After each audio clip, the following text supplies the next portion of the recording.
Your wife has been mine for months. You're too pathetic to see it." The words, whispered by the celebrity who wrecked my life before he and his friends left me broken on the floor, became my new operating system. My name is Julian Kessler, or Jules to the few who still know the man beneath the veneer. I'm the CEO of Tintos, a cybersecurity empire I forged from nothing, starting as a phantom hacker at 20. I made money, enough to buy this historic brownstone, enough for Celeste's insatiable lifestyle, enough to believe I had escaped my past. But tonight, that comfort dies. Tonight is the annual Arts Gala, a glittering battlefield where old money and new fame clash. Celeste has been consumed by it. New dress, new shoes, new friends, new everything. Except for me. "We're leaving in 10 minutes, she calls down, her voice sharp. "Please try to look presentable." I glance at my perfectly tailored tuxedo, knowing she means don't embarrass me with your authenticity. The modified smartphone in my pocket, loaded with my own invasive software, feels like a weapon. I call it my insurance policy. I wasn't sure what it was insuring me against until 3 weeks ago. 3 weeks ago, I found the evidence. Celeste, careless, had left her laptop open, syncing messages with his name at the top, Roman DRA, the untouchable A-list star. Below his name, a digital trail of acid. "Tell the husband you're at yoga. You were incredible yesterday. He doesn't deserve you. You know that, right?" I could have screamed. Instead, I went cold. I did what I do best. I gathered information. I hired a private investigator, documenting every lie, every stolen moment. I consulted lawyers. I planned. Because when you're a cybersecurity expert, you understand systems, and you know exactly how to find the single vulnerability that brings the whole structure crashing down. My life was that structure. Celeste descended the stairs, a portrait of lethal elegance, the kind of woman who consumes a room. We met 6 years ago, and for a while, I bought the illusion. Now, after her shift into a socialite influencer, she measures worth in likes and photo opportunities. "You look nice," I manage, tasting dust. "Thanks." She checked her phone, a slight frown, a flicker of something guilt, anxiety. Gone, replaced by the practiced public smile. The rented luxury sedan took us toward the Grand Meriden, a fortress of high society. She took my arm as we walked the red carpet, a calculated performance for the cameras. Inside, beneath the crystal chandeliers, the air was thick with champagne and pretense. Celeste, darling. Simone, her best friend and publicist, swept in, phone always ready, always pointed. I receded into my appointed role, the silent husband, the wallet. But I wasn't alone. I found Malik near the bar, my ex-military friend and only confidant. "Tell me you spiked the punch," I murmured. "Not yet," he grinned. "How are you holding up?" "Like a ghost with a demolition charge." "You sure about this?" I tightened my grip on the champagne glass. I have never been more sure of anything. Then I saw him. Roman DRA. He commanded the room, a flawless Hollywood god, guarded by 2 massive shadows. And he was staring at my wife with an expression that curdled my blood, possessive, entitled, hungry. "There's your target," Malik whispered. "The evening wears on," I replied. "Dinner is just the appetizer." The multi-course meal was a blur. Celeste sat beside me, but she was 1,000 miles away, texting and laughing with her new, exclusive crowd. I was a tether she was desperate to cut. Then, the inevitable collision. Roman DRA rose from his table, crossing the ballroom like a king claiming territory. The crowd hushed, parting for him. He arrived at our table, fixing Celeste with a smile that felt like a chokehold. "Celeste," his voice boomed, perfectly modulated. "You look absolutely breathtaking tonight." She actually blushed. "Roman, thank you. Have you met my husband, Julian?" Roman glanced at me, a flicker of contemptuous dismissal. "We haven't had the pleasure." He didn't offer his hand. He didn't see me. He turned back to her, his tone shifting, becoming a command. "I need to speak with you in private." Celeste stammered. "Oh, well, we're in the middle of." "It's not a question." The oxygen drained from the table. Simone's eyes widened. Cassandra, the vulture socialite, leaned in, sensing blood in the water. I carefully set down my fork. "Excuse me," I interjected. Roman finally looked at me, a full, predatory glare. "This doesn't concern you." "My wife concerns me." "No longer." He addressed Celeste, his threat now clear to everyone. "Are you coming with me tonight? We discussed this. It's not negotiable." The ballroom went silent. Phones were already rising. My wife, the woman who had vowed forever, looked at Roman with a terrifying mix of fear and relief. "Roman, not here," she whispered. "Yes, here. I'm done hiding. If you refuse, my security will escort you out. Your choice." I stood. "You're threatening my wife in public." Roman's smile was frigid.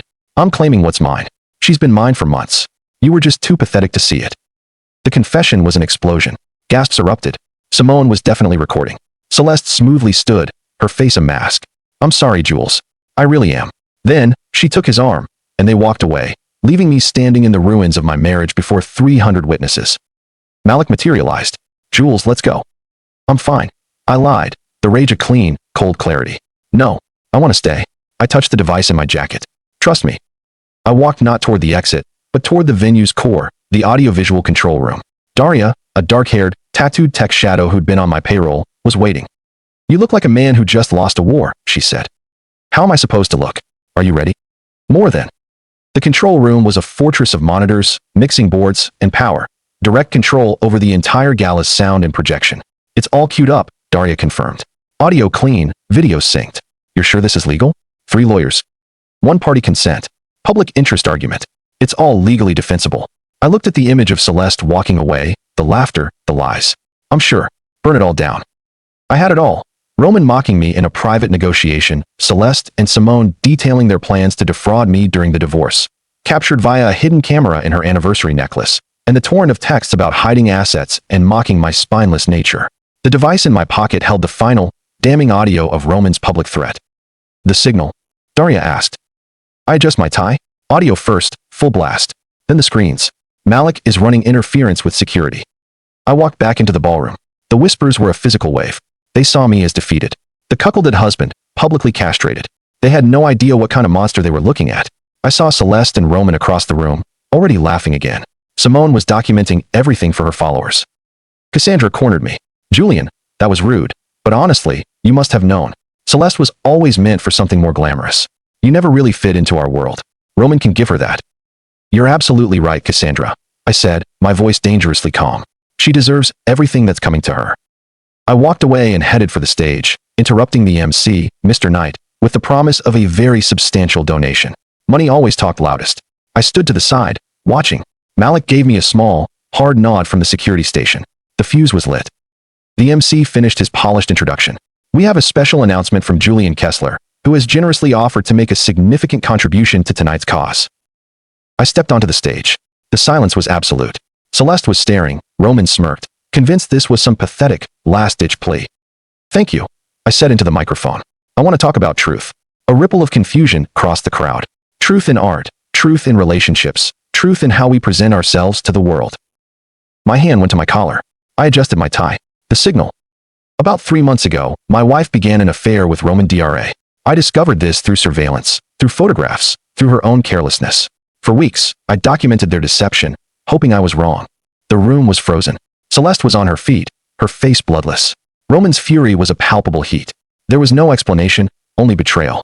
And tonight, Mr. DRA made that betrayal public by threatening my wife, coercing her. What you witnessed was not romance. It was power. And I have proof. Daria unleashed the audio. Roman's voice, arrogant and crystal clear, filled the ballroom.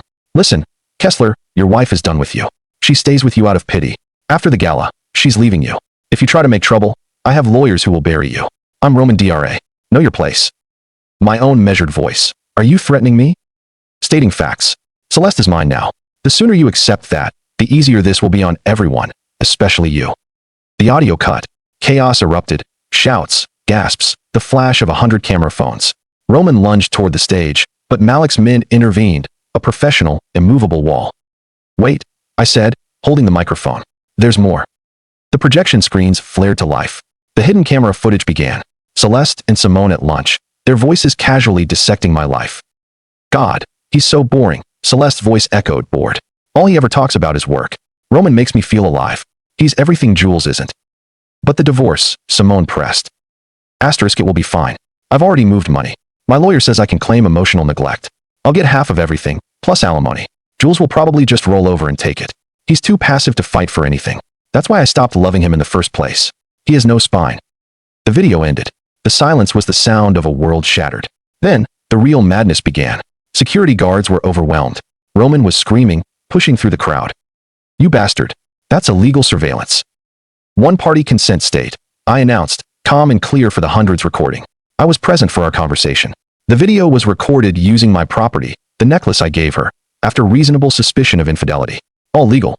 I consulted with 3 different lawyers. Everything you've seen is admissible evidence. I'll sue you for everything you have. Try it. I have more recordings. Hours of them, detailing your pattern of manipulation with other women. Do you want me to share those, too? Roman's face went white. I turned to the crowd. You are all witnesses. You saw Roman DRA publicly coerce my wife. You heard my wife plan to defraud me. It's all documented. It's all legal. And it's all now public. I dropped the microphone and walked off the stage. People recoiled, their faces a mixture of horror and awe. Malik met me. Cars waiting. Not yet. One more stop. We slipped through the service exit. My phone was already a siren of notifications. The story had gone supernova. Where to? Malik asked, starting the engine of his black SUV. Roman's building. The penthouse. You want to get arrested? The guy's going to be there soon. He's still dealing with the fallout here. And I need to finish this. I pulled up Celeste's car tracker. It's both revenge and justice, Malik. They were going to destroy me quietly. I'm just ensuring the consequences are public. We drove toward the luxury glass tower. Security systems were my language. I parked across the street, opened my laptop, and accessed the building's encrypted Wi-Fi. That sounds illegal, Malik muttered. Gray area. I'm just observing. I pulled up the camera feed. The elevator confirmed it. Celeste was already entering Roman's apartment. She ran straight to him. What's the plan? Broadcast their conversation. Everywhere. I explained how I could hijack the building's digital announcement screens. I then accessed Roman's voice-activated smart home speakers. Within minutes, I was listening to the penthouse. I can't believe he did that. In front of everyone. Celeste sobbed. He's a pathetic loser, Roman dismissively replied. We'll spin this. You're the victim. He drove you into my arms. Will that work? Of course. I'm Roman DRA. By tomorrow, the narrative will be about his obsessive behavior, not ours. A pause. Celeste, hopeful. So what about us? This is still on. We're still together.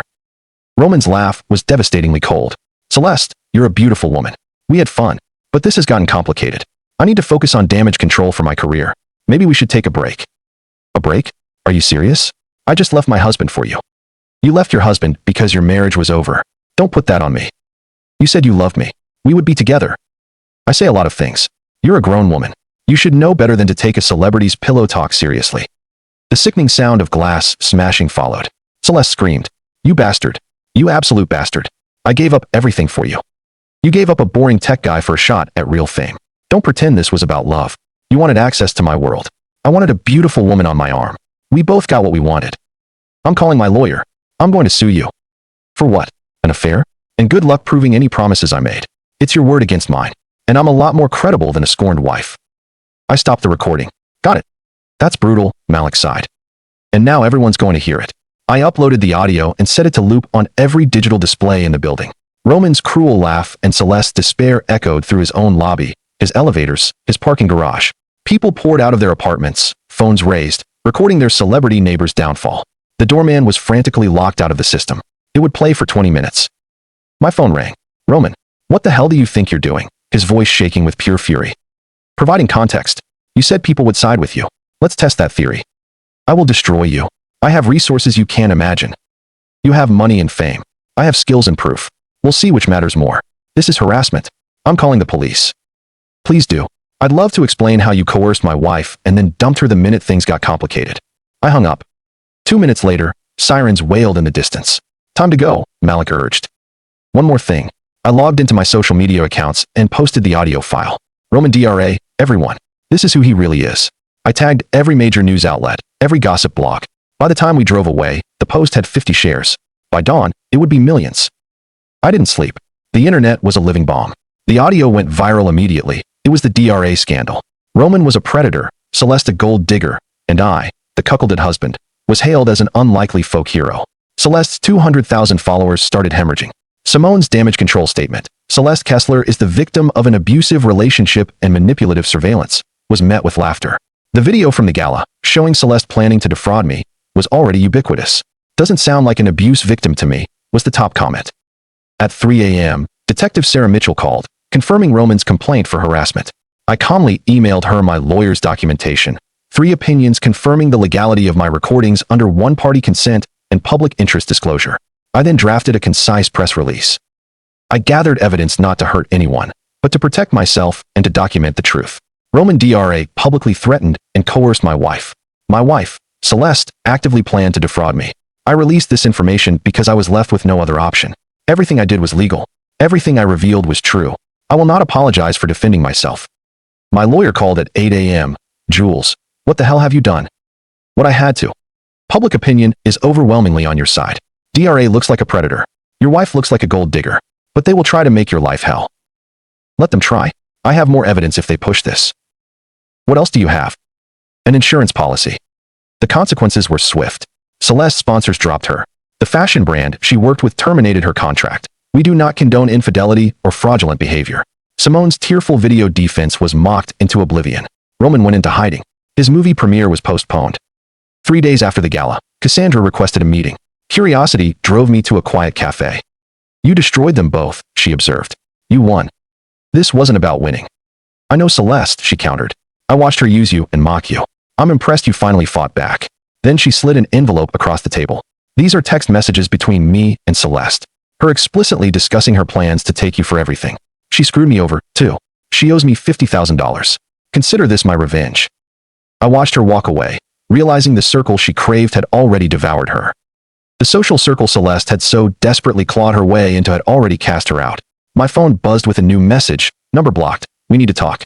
Meet me at the Riverside Theater. Midnight. Come alone. RD. Roman DRA wanted a final, clandestine confrontation. This was either the final piece of my vengeance or an alarmingly stupid trap. I texted Malik. His reply was immediate. No. Trap. I'm coming. Screw that, I wrote back. You are not meeting a desperate celebrity with resources and anger management issues by yourself. Stay hidden, I relented. Let me talk to him first. If things go sideways, you intervene. Deal. And I'm bringing Daria. Why? You record everything. Always recording. I taught you well. The Riverside Theater was the perfect tomb, an abandoned hulk on the edge of downtown, stuck in permitting purgatory. Malik wired me with a tiny transmitter hidden in my collar. Daria set up in a surveillance van across the street, a direct line to 911 primed. You sure about this? Malik asked, his eyes hard. No, I admitted, but I'm doing it anyway. That's the stupidest thing I've ever heard. Welcome to my week. I slipped inside the derelict theater through a forced side entrance. The air was cold, thick with mold. Ripped velvet seats faced a stage with a torn curtain. Roman, I called out. Up here. His voice echoed from the balcony. I took the treacherous stairs. Roman stood at the railing, silhouetted by the broken moonlight, flanked by 2 mountains of muscle. You came, he sneered. I thought you might be too afraid. I'm terrified, but I'm here anyway. He gave a hollow laugh. You've destroyed my life. My record label dropped me. My premiere is canceled. All because you couldn't handle your wife leaving. All because you threatened her and then dumped her the same night. That's on you. He moved fast, his rage finally breaking. One of his guards grabbed my arm. You arrogant little nobody. Roman spat and struck me. It wasn't the blow of a fighter, but the impact split my lip. The metallic taste of blood filled my mouth. Feel better? I asked. Not even close. He motioned to his guard. Teach him a lesson. The guard pulled back his fist. I braced, but the blow never landed. A grunt, a heavy thud. When I opened my eyes, Malik had the first guard in a vice-like chokehold. Daria stood over the second, who was writhing on the floor, stunned by a taser. You really thought we'd let him come alone? Malik said, unimpressed. Amateur mistake. Roman backed away, his hands up. This is assault. I'll have you arrested. Good luck with that. Malik released the sputtering guard. Here's the deal. You leave Jules alone. No more threats, no more legal action. In return, he won't release the rest of the evidence he has on you. What evidence? Roman demanded. I wiped the blood from my mouth. The evidence that you've done this exact same thing to 3 other women in the last 2 years. The pattern of manipulation, the threats, the humiliation. I have testimony, recordings, documentation. You want me to make that public? His face went chalk white. You're bluffing. Try me. I've already burned my life down. What do I have left to lose? I held his gaze, and the moment came. The terrifying realization that I was no longer the passive man he'd mocked. I was the architect of his public destruction, and I had the power to finish the job. Fine. He conceded, defeated. We're done. No more contact. Legal threats dropped. Smart choice. I turned to leave, then stopped. One more thing. Celeste is going to need money. Her sponsors dropped her. Her friends dropped her. I'm sure you'll help her out, right? Since you care about her so much. Go to hell. I'm already there. I might as well bring everyone else with me. We walked out, leaving Roman to the ruin of his theater. Malik's van pulled away from the abandoned theater. Roman's solitary figure was a dark silhouette in the balcony window, frozen in his downfall. You okay? Malik asked. Split lip, bruised ego, but I'll live. That was reckless. It was necessary. He needed to know I'm not afraid of him. I explained that the evidence on the other women was real. I had only held it back for leverage. Now he knows I have the kill switch. Daria looked back from the driver's seat. You're kind of scary, you know that. Good. I'm tired of being the nice guy who gets walked on. My phone buzzed. A message from Celeste. We need to talk about the divorce. I deleted it without a second thought. 2 weeks later, I was in my lawyer's office, signing the final papers. "She's agreed to all your terms," he said, sliding the documents over. "No alimony, 50-50 split of marital assets. She returns all gifts over $5,000. She's not even fighting." "Why not?" "Because she knows she'll lose. With the evidence you have, any judge would rule in your favor." "Where is she now?" "Living with her parents. She lost her apartment. She's persona non grata in her entire social circle." There was no triumph, only a deep, draining fatigue. "And Roman?" "He's officially in rehab, unofficially hiding. The other women you mentioned have started to come forward. He's facing multiple lawsuits." I signed the papers. My marriage was officially over. "What are you going to do now?" my lawyer asked. "Focus on my company. Try to rebuild some normalcy." "You're a folk hero on the internet. The husband who fought back. They call you a legend." "I don't feel like a legend. I feel like a man who lost his wife and had to destroy her to protect himself." "You're human, but you did the right thing. They were going to ruin you quietly. You made sure that if you went down, they went down harder." I drove home. The media had finally moved on. The street was quiet. Inside, the house felt empty. Celeste had taken her belongings. The spaces where they had been were stark, surgical absences. The house was mine, but not yet home. Chunk 7 of 7. My phone rang. "Malik, hey, you busy?" "Just signed the divorce papers." "Then you're definitely not busy. Come to Murphy's. My treat." Murphy's was our sanctuary, a dive bar where authenticity was the only currency. Malik was waiting with 2 cold beers. "To freedom," he toasted, raising his glass. "To survival," I replied. "You did good, man," Malik insisted after a moment of silence. "You made sure everyone saw the truth." "Is there a difference?" "Yes. Intent. They intended to hurt you. You intended to protect yourself. That matters." He might be right. I was too close to see clearly. So what now? Now you figure out how to live with what you've done. You'll be fine. You're stronger than you think. I feel like I became the villain to fight the villains. Sometimes that's what it takes, Jules. The world isn't fair. Sometimes you have to fight dirty to survive. We drank another round, and the pleasant numbness set in. I drove home, parked, and sat in the quiet of my car, staring at the brownstone. My phone buzzed one last time. An email from an unknown address. Subject: "Thank you, Mr. Kessler. You don't know me, but I wanted to thank you. I was involved with Roman DRA 2 years ago. He did the same thing to me, pursued me, made promises, then threatened and humiliated me. I was too afraid to come forward. But after I saw what you did, saw you stand up to him publicly, I found the courage to contact a lawyer. I'm pressing charges. Because of you, he will finally face consequences. Jennifer." I read it 3 times. Then I read the next one, and the next.